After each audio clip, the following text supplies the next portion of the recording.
In this video, we're going to go over the setup of the ISO exposure exercise.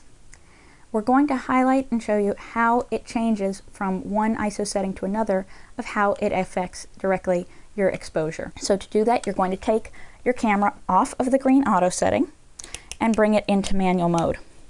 The reason why we're bringing it into manual mode is because we only want to be able to see the effect of changing ISO on our exposure.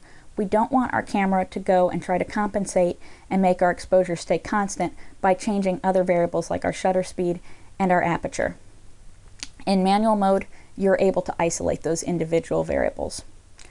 So what you're first going to do is, using the command dial on the top of your camera, go ahead and pick a shutter speed. Probably picking something along the lines of 1/50th of a second is a great place to start. The next is you're going to set your aperture.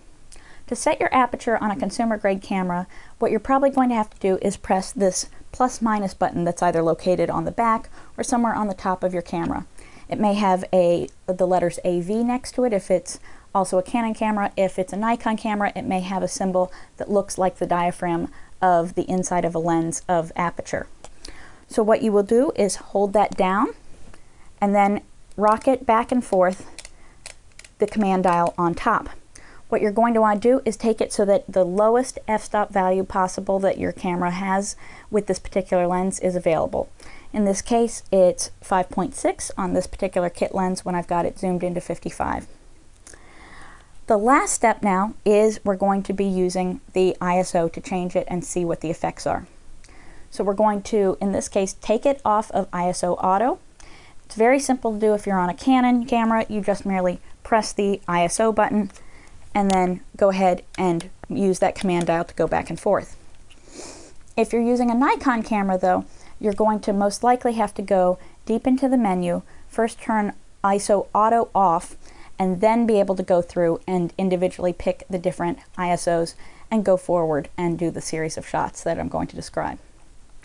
All right, so once you've done that, go ahead and put your ISO at 100.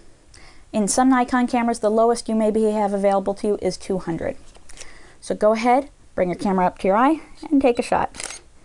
It should probably be very, very dark, particularly if you're inside.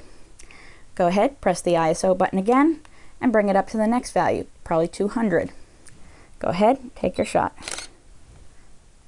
You're going to continue with this series and just continue to taking the shots with the different ISOs as they get higher and higher. What you're going to notice is that the image that you're taking is going to be getting brighter and brighter and more exposed essentially. The reason being is that the higher your ISO, the more sensitive your sensor is to light. We are not actually letting in any extra light as our ISO goes higher. It's just the fact that it's making it seem more sensitive to the light. And that's all it is to ISO. So once you've gone through and done the full line of all the different ISOs that your camera has available to you, go ahead and look back at the series and review it and see how it starts out very dark, not very sensitive to light, and it gets very, very bright probably towards the end where it's extremely sensitive to light.